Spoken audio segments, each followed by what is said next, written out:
35,000 feet above the Sea of Japan.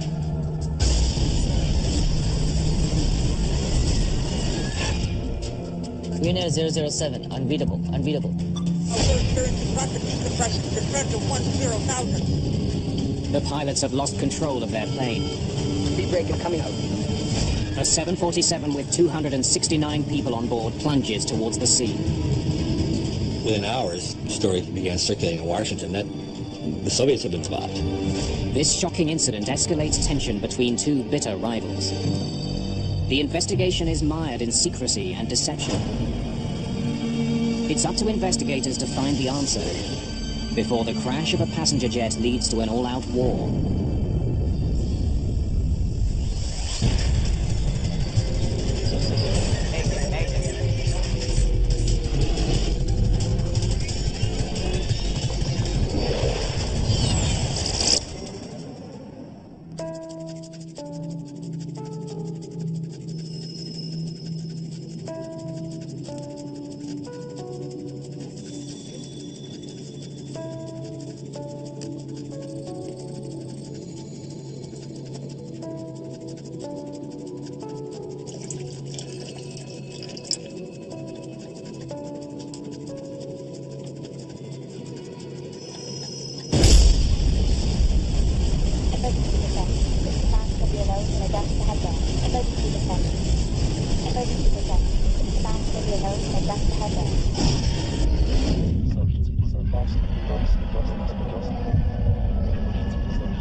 It's just after 2 in the morning aboard KAL Flight 007. Korean Air 007, position over Nippy, estimating NOPA 1826132.0. After a brief layover in Anchorage, a Korean Airlines 747 is on its way to Seoul.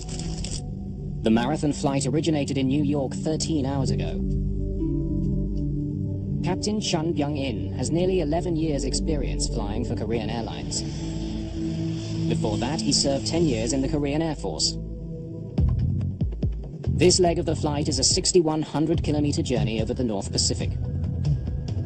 Once the plane is in the air, there is very little for the pilots to do. Ladies and gentlemen, we'll soon be serving breakfast before we land in Kimpo, which will be in about 3 hours. Many of the passengers plan to take connecting flights to other destinations after landing in Seoul. Mary Jane Hendry is heading to Japan to start a new life. My sister Mary Jane found a job and she'd gotten hired by this Kara company. She was exactly the kind of person that they needed for their company in Tokyo. So she was leaving to embark on this new stage of her career.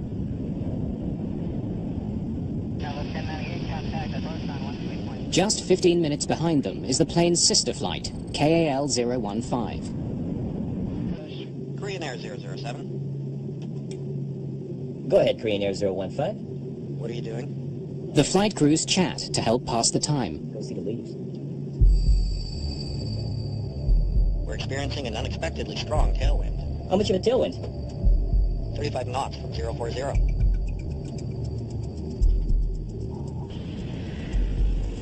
In an effort to conserve fuel, the crew decides to take the plane to a higher altitude. Tokyo Center, Korean Air 007. Korean Air 007 Tokyo. Korean Air 007 request climb 350. Roger, stand by.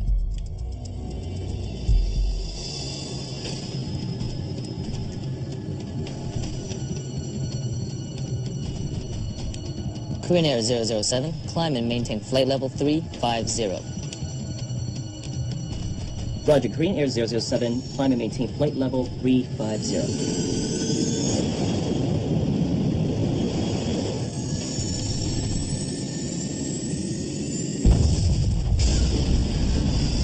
Then, without warning, the plane is out of control. What happened? Charge throttles.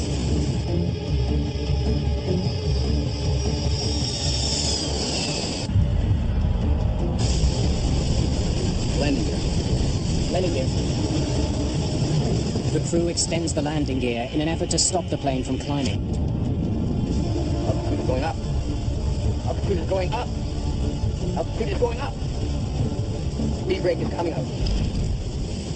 Can't descend. This isn't working. This isn't working. Engines are normal, sir. Is it rapid decompression?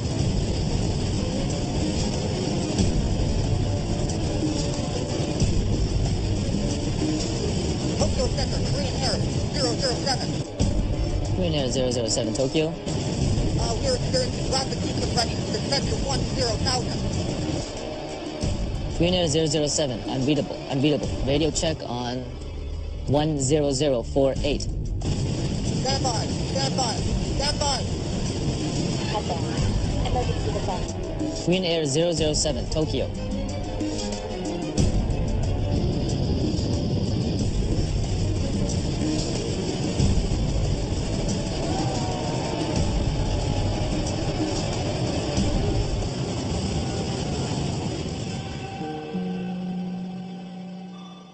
Korean Airlines Flight 007 and all 269 people on board have vanished. Korean Air 015, would you attempt to contact Korean Air 007, please, and relay position? All efforts to contact the flight have failed. Tokyo makes calls to other radar stations in Japan and Korea. I cannot contact Korean Air. A call is even made to a radar facility in the Soviet Union.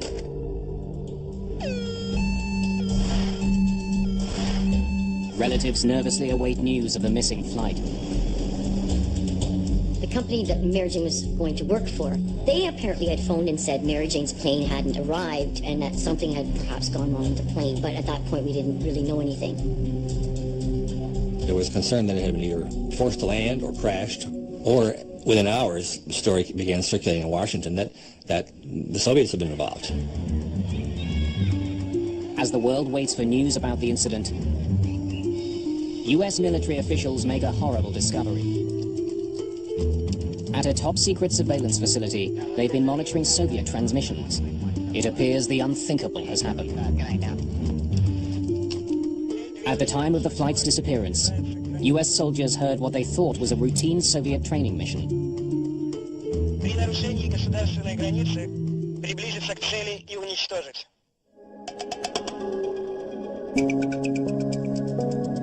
It doesn't seem possible that the Soviets would actually shoot down a passenger plane.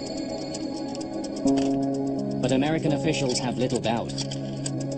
The next morning, US Secretary of State George Shultz delivers an unusually blunt statement. The United States reacts with revulsion to this attack. Loss of life appears to be heavy. We can see no excuse whatsoever for this appalling act. It couldn't be, it couldn't be. How could they all just perish? What do you mean? There must have been a reason. 1983 is the height of the Cold War. Russia and much of Eastern Europe are united by communist ideology. Ruled with an iron fist, the Soviet Union is locked in a bitter political struggle with the West. Relations were bad, but no one really knew how bad, how dangerously bad they were. Initially, Soviet officials deny responsibility for the KAL disaster. The story came out of Moscow was that the plane appeared, we intercepted it, tried to make it stop, it didn't, it flew away. That was the first story. But soon they reverse course and come clean. A Soviet fighter jet did in fact shoot the plane down, but they insist the attack was justified. The Soviet view was that it was on a spy mission, perhaps carrying instruments, cameras, recorders and so forth. The Soviet Union claims Flight 007 entered highly restricted airspace under orders from the US government. But the US insists KAL 007 was a routine passenger flight. The dispute only heightens political tension. In terms of an actual shooting war, the closest points that may have come were in that year, both before and after, when both sides, and particularly the Soviet side, though, was expecting an attack. The KAL disaster would put NATO nuclear disarmament talks in jeopardy. The Soviets would ultimately walk away. The nuclear threat is growing. Under such circumstances, the need for an impartial inquiry is urgent. The UN calls on the International Civil Aviation Organization. ICAO offers a neutral investigation, an investigation team that can deal with all parties involved in a neutral way. Kai Frostel joins the international team of investigators that will try to uncover the truth behind the destruction of Flight 007. With two superpowers squaring off, they're under pressure to find answers, and find them fast. KAL 007's flight plan should have kept it well away from Soviet airspace. Either it was shot down over international waters, or the flight had strayed off course. Figuring out which is the first priority for investigators. But they face a huge obstacle. The plane's black boxes are still missing. The lack of flight recorders, data recorder, cockpit voice recorder, that's significant in an investigation. The Americans joined forces with South Korea and Japan in the search for the crucial devices. But the three Allied nations are not the only ones searching. On September 1st, we got an order to go to the place where the Boeing fell and take part in the search for the Boeing 747. It's a race to find the black boxes. The Americans know they may never get the truth if the Soviets find the boxes first. Each side accuses the other of dirty tricks. The U.S. did formally complain that the Soviets would either sail across U.S. ships, that they would drop false pingers to deflect listening devices away from the true pinger. The Soviets claim Flight 007 was flying in Soviet airspace over Sakhalin Island when they shot it down. If that's true, the aircraft was well outside its designated aerial corridor, a route known as R20. Across the North Pacific, there are various routes that are labeled. The R20 was the one closest to Soviet airspace. The Red Route 1 was a nickname for it. It was the one closest. And so it was known to be, or should have been known to be, a route that you took extra precautions on. Investigators get their first hint that if the crew was flying in restricted airspace, they didn't know it. The coordinates they were reporting, they put them on course. The Tokyo air traffic controller who last communicated with Flight 007 tells investigators that all seemed normal. Green Air 007, position over Nippy, estimating NOCA 1826132.0. The crew reported they were flying the R20 route. But as with every other flight over the Pacific, 007 was beyond Tokyo's radar range. The controller could only rely on the pilots to verify their position. Perhaps they were mistaken about where they were. That possibility becomes more likely when investigators talk to the crew of the Korean Airlines flight that was just minutes behind Flight 007. Tell me about the exchange with Flight 007. The captain of the second flight recounts an odd conversation with the 007 crew. We're experiencing an unexpectedly strong tailwind. How much of a tailwind? 35 knots, 040. We still have a 50-knot headwind. Could he be getting a headwind if he was here? It would be almost impossible for one flight to have a tailwind and the other a headwind. Something doesn't add up. But with the black box still missing, investigators have no way of knowing where KAL 007 actually was at the time of that exchange. That made it very difficult in the way that we had no direct information that I would normally have as an accident investigator. Frostel gets more information from an unlikely source, the US military. In a rare move, US officials share highly classified surveillance data from the night of the shootdown.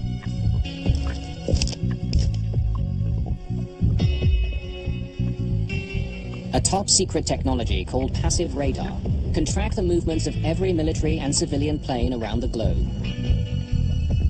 What it reveals about KAL 007 is stunning. The plane was way off course. For almost its entire journey across the Pacific, the flight had been drifting north. By the time it was shot down, Flight 007 was 560 kilometers, or 350 miles north of where it should have been, and had already flown in and out of Soviet territory. The Soviets were telling the truth. And then it becomes a question of determining why was it off course that much. To find the answer, investigators turn their attention to the navigation system on board the 747. It's called INS, the Inertial Navigation System. The INS that was used on this airliner, like most in that time period, had an accuracy of about half a mile of drift per hour. Very accurate. It would get you where you wanted to be. The system relies on coordinates, or waypoints, entered into the flight controller. The way it works is that there is 9 waypoints that you put in. That's the way you program it. 59 degrees, 18.0 north. Waypoints are essentially GPS coordinates that also have one-word names, like Bethel, Neva, or Nippy. Flight 007's INS should have been programmed to find and follow those electronic guideposts to Seoul. 18.0 north. At 8:49, turn heading 270. Perhaps there was some last-minute change in the flight plan. Kai Frostel listens to the pre-flight conversation between the crew and the tower in Alaska. Net at 473, turn right. Korean Air 007, climb and maintain flight level 310. Net at 473, turn right heading 07. It was total routine from the beginning to the end. There was nothing exceptional with the takeoff or the taxiing to position, the preparation for the flight. After leaving Anchorage, the 747 flew out over the Pacific just as planned. But it never made it to the first waypoint. Instead, it drifted off course for more than 5 hours. Hope of uncovering the reasons why begins to fade. A 10-week effort to recover the flight recorders has turned up nothing. The search is called off. The actual aircraft, where it was and how many pieces it was, remained unknown. With the investigation stalled, Frostel turns to the plane's manufacturers. The US and Boeing offered to simulate the route that we knew Korean 007 had flown. We went over to Boeing in Seattle, and then Boeing carried out the simulation. Waypoint number 2, 59 degrees, 18. Retracing Flight 007 steps in a simulator leaves them with a few possibilities. One is that a mistake was made while entering the coordinates into the INS. 60 degrees, 47.1 north. Normally the co-pilot would insert the waypoints and the captain would check that the correct digits have been put in. 60 degrees, 47.1 north, check. Misprogramming the INS at the gate could have taken the plane over the Soviet Union. Okay, let's try the flight in heading mode now. A second, less likely possibility is that after programming the waypoint navigation system, the crew may have failed to turn it on. After takeoff from Anchorage, the aircraft would have used a constant magnetic heading to get to the route. It's a standard procedure to begin a flight using a magnetic compass heading for direction. Soon after takeoff, pilots must activate the navigation system so it can lock on to the first waypoint. And if it was forgotten in that constant magnetic heading, it would continue over Soviet airspace. The magnetic heading would have kept the plane flying in the right direction, but along a very different route than the one planned. Captain Chun was a distinguished pilot with years of experience. Forgetting to switch the autopilot to INS mode would have been an astonishing error. At this point, Frostel can only speculate why Flight 007 was off course. But what's even harder to understand is why the Soviet Union would risk starting a war by shooting a plane down. The Soviets resorted to deadly force to punish this intruder. It's like shooting the paperboy in your front yard at night because you think he might be breaking into your house. What could prompt such a response from the Soviets? Investigators get their answer from the US military. Though Flight 007 may not have been on a spy mission that night, another plane was, a US Air Force RC-135. They were tracking an RC-135, which was doing very, very slow figure eights off the coast with its own listening devices, waiting for a Soviet missile test. The spy plane was near the Soviet border in the path of the KAL jetliner. When their paths crossed, the two planes may have been indistinguishable on Soviet radar. When 007 came in over Soviet airspace, the Soviet Union assumed it's an RC-135. Along came this intruder, and they just fell into the patterns that they had prepared in advance for such an intruder. On violation of state border, approach target and destroy. But disturbing questions remain. Did the fighter pilot get close enough to see the target with his own eyes? Did he know it was a passenger jet? Requests to speak to fighter pilot Gennady Osipovich are refused. And for the time being at least, those questions are left unanswered. In December 1983, less than 4 months after the disaster, ICAO releases the findings of the investigation. Though lacking hard evidence, the report concludes Flight 007 strayed into Soviet airspace by accident, due to pilot error in operating the navigation system. I would almost call it the best guess based on all the work and the factual information we had in 1983. For them to summarize that the plane was there by accident, as far as I'm concerned, that's not the answers we wanted to hear, and we believe that there was further investigation to do. The key to this mystery remains locked inside the plane's black boxes, which are assumed lost forever beneath the sea.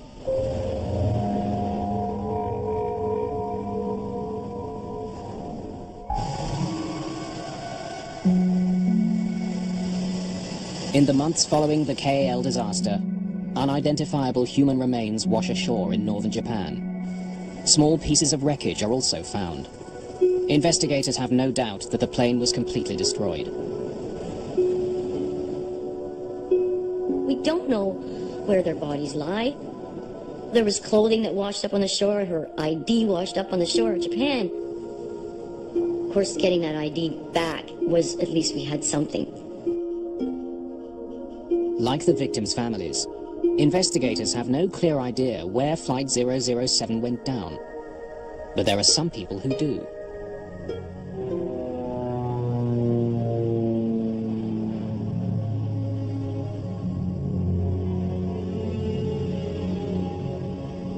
Top Soviet officials are hiding the fact that 1 month after the incident, not only did they find the wreckage, they also found the all-important black boxes. It was a big pile of debris. They took down this pile with their bare hands until they found the black boxes. There were 2 of them.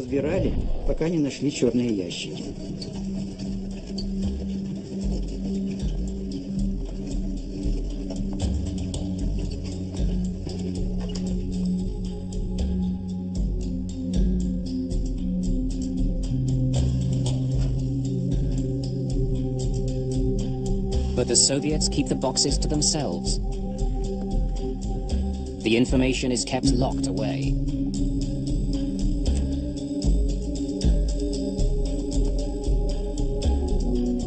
Until nearly 10 years later.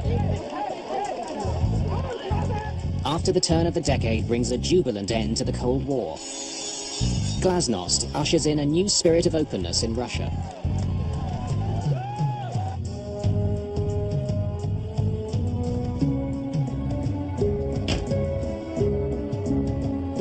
Eager to break with the past, the new administration in Moscow decides to go public. The actual unveiling of the data recorders and black boxes was a total surprise.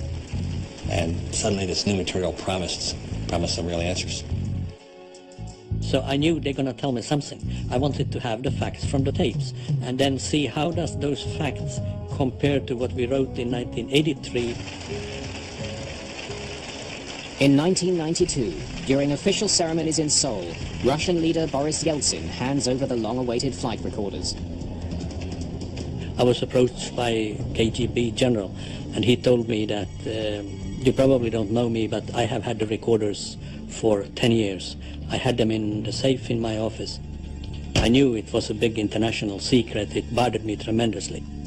Every day when I came to the office and I looked at my safe, and I knew the recorders were there. he told me, "You may not understand that this is the happiest day in my life."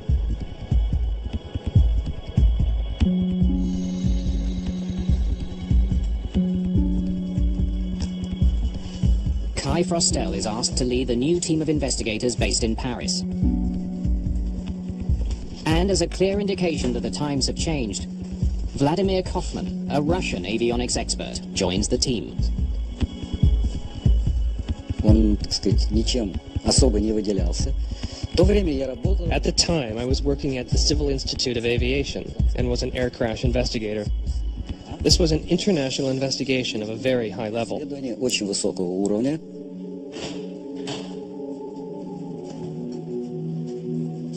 Their first task is to make sure the black boxes are authentic. There was a high suspicion in a lot of quarters that the Russians or the Soviets had tampered with the tapes or had made bogus tapes. And so we had to 110% validate the authenticity of the tape. They had seals on them. They had, I remember, wax seals on them. The photographs were taken, the seals were cut. Investigators confirm that the CVR handed over by the Russians is the same box that was installed on Flight 007. They opened them and looked at them and validated the serial numbers, validated the model numbers. Now that they know they have the right boxes, investigators need to make sure they have not been tampered with. Suspicion soon arises. During the cleaning process, they noted that there had been some breaks in the tape and had been spliced by the Russians. It is not uncommon for a tape to break during the impact of a crash. But distrust of the former Soviet Union runs deep. First, they examined these areas of the splices where it had broken, and they did that on this high magnification photograph. One of the techniques that the French had that I hadn't seen before, it wasn't used in the United States, was a photo analysis machine. They could do this with this optical high magnification. They could actually see the magnetic waves. The test confirms that no data was added or removed from the cockpit voice recorder when it was spliced together. Finally, investigators can listen to the tape, confident that every word is authentic. What? It's already time for breakfast. What do you know? I'll see you later. Bye. But all they hear is idle banter from the crew. Minus that 4-9. I heard there's a currency exchange at the airport. What kind of money? All is the Korean money. It's in the domestic building. There is not a word on the tape to suggest the crew was on a spy mission. Just a totally routine conversation. And either these guys are the most cold-blooded actors and falsifiers ever, or they really were totally clueless about where they were. Sadly, I think the latter's the case. It seems unlikely that KAL 007 was on a spy mission, but it was caught flying over Soviet territory. Investigators have long suspected that the crew either misprogrammed their navigation system or left it in the wrong mode, set on constant magnetic heading. The flight data recorder finally provides the definitive answer. The data revealed that the aircraft was on constant magnetic heading from soon after takeoff from Anchorage to the end. There was no deviation whatsoever in the magnetic heading. The crew of KAL 007 never activated the waypoint navigation system. Gear up. And gear up. Now passing 500. It seems they simply forgot a basic step in their standard flight procedure. The INS was functioning properly, had been loaded properly, and was counting along the route where it was thought it was supposed to be. But the autopilot was not following the INS commands. Instead, it was following a compass mode. So it's only telling them where they're supposed to be. Investigators learned that even though the plane was following a compass heading and not the waypoints, the computer would have continued to display their intended waypoints even though the plane was nowhere near them. Green Air 007, position over Nippy, estimating NOFA 1826132.0. This may explain why the crew never noticed their mistake. The crew also didn't notice a key indication that they were badly off course. We're experiencing an unexpectedly strong tailwind.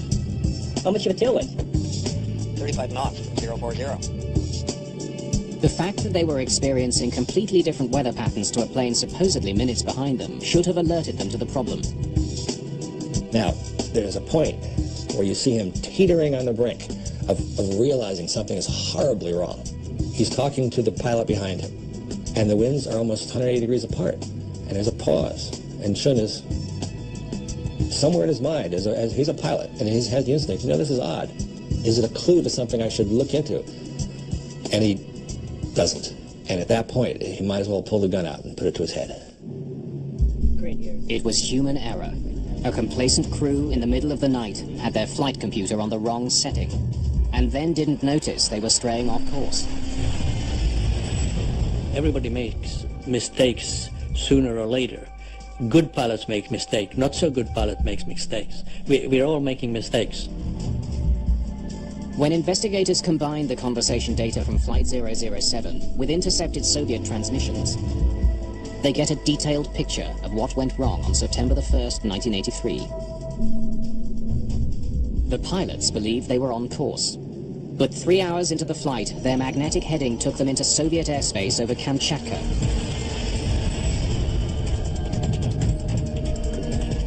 The Soviet military had been tracking a US reconnaissance plane. Там американский самолет-разведчик. There was a real American spy plane. It was there. There were two planes that looked alike. When KAL penetrated the border, the perception was that this was the plane. As the passengers sleep through their long journey, the Soviets scramble fighters to intercept the plane. The identity of the plane was just not known. The clues that it was a lost civilian airliner, well, might have been there. The clues that it was 135 didn't add up, but the Soviets involved didn't have time to think it through. Target traveling at high speed and approaching border. But the fighters are not fast enough. The plane leaves Soviet airspace and continues along its heading to Seoul. They figured that they'd just been spooked, but that was all over. Unfortunately, for everyone involved, it wasn't. The airliner is just seconds from flying over the island of Sakhalin. So Sakhalin was prepared.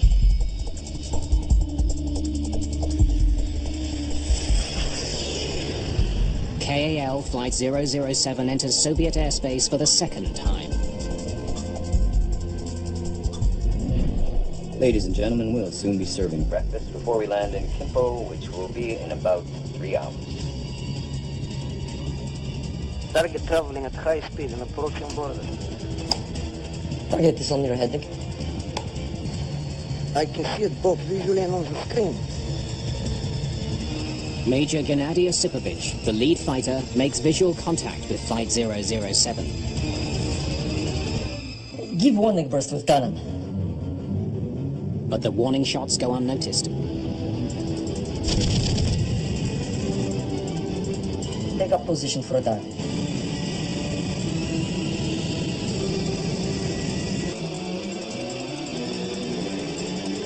Approach target and destroy. Roger, locked on already. Executed launch.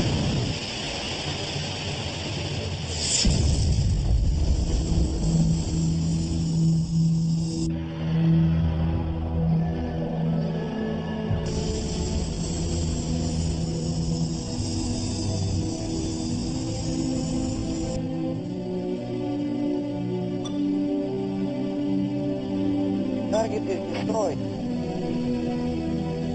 The fighter pilot believed the 747 was an enemy spy plane.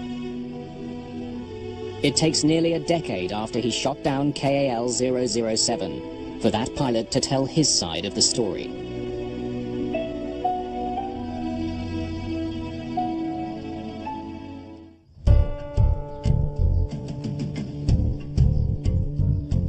Investigators have long wondered what Major Gennady Osipovich saw and did after he was ordered to intercept an intruding aircraft in 1983. After nearly 10 years and the collapse of the communist regime, he finally tells his side of the story. Увидел самолет, огни, все горело. I saw the plane. It did look like a civilian plane because there was a flashing light on its tail and one on the top. But you can disguise any plane like this. You can put a flashing light on and you've got a civilian plane. So I did not have any thoughts about this. Give warning burst with cannon. When warning shots are fired, they usually include tracers, which are like flares and are easily seen. However, Osipovich had no tracers loaded in his cannon. They're supposed to load tracers, just no one had shipped them any for the last 6 months, so they weren't there. But even without the tracers, Osipovich thinks the 747 crew should have seen him. As I caught up with him, I was flying like this, and he was flying like that. How could he not turn around and see me? I was flying with lights, everything was according to protocol. He should have seen me. And then a horrible coincidence seals the fate of 269 people aboard the flight. Korean Air 007 request, climb 350. Korean Air 007, climb and maintain flight level 350. Like a car going uphill, a climbing plane slows down. But to the fighter pilot following the 747, this is interpreted as an evasive maneuver. He decreased his speed so that I could either pass him or fall, one of the two. So that's how I knew that he's an enemy intruder. That convinced him that it was not a civilian plane and that he was in danger. My only thought was to catch and stop. This is what we were trained to do. I fell a little behind him and banked down, made a snake maneuver, put some distance between us, because otherwise the rockets would not have locked on. He's running out of time because the airliner was approaching international waters. Take up position for that.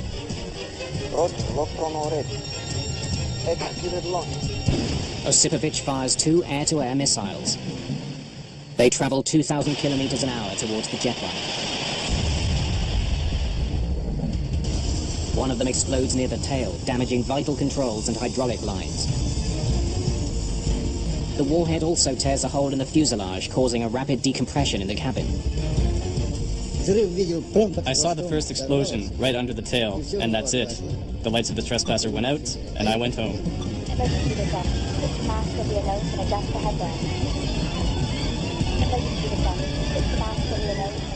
In the time that they lost pressurization to a certain point indicated that the hole would have been approximately 1.75 square feet. The crew managed to fly the crippled plane for several minutes. Immediately after the missile impact, the aircraft climbed to flight level 380, and then it descended about 5,000 feet per minute. The stricken jetliner plummeted towards the Sea of Japan, with most of its passengers likely still conscious. And that's when the recording stops.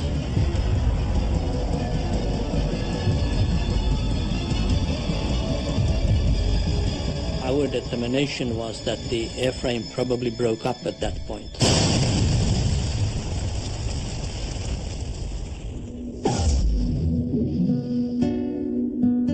To this day, Gennady Osipovich is convinced he shot down a spy plane. I knew they wouldn't order me to intercept if it was a civilian plane or cargo plane.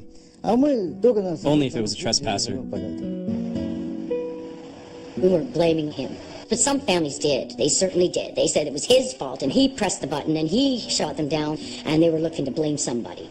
It was clear that he was living with what he had done, and what he had done in order for him to live and to sleep was to believe that it was a spy plane, there were no passengers on board, that he had not killed 269 people. And that's the way he wants to believe it, and I'm not going to blame him for wanting to believe that. In 1993, Kai Frostel has the evidence that he sorely lacked when he issued his first report. He can prove how the Korean pilots blundered and ended up off course, and how the Soviet pilot interpreted the situation. The destruction of Flight 007 is ruled an accident. Frostel recommends that all passenger planes be equipped with a clear indicator that the autopilot is in heading mode. The tragedy of 007 is that it didn't have to happen. It was not inevitable.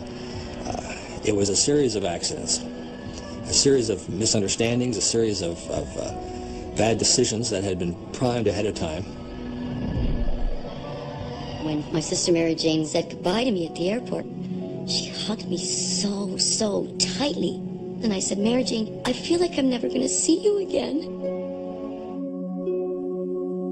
Korean 007 has had a great effect on my life. It has been close to my heart. That has been very sad for me. My sympathy and condolences all these years have gone out to the families.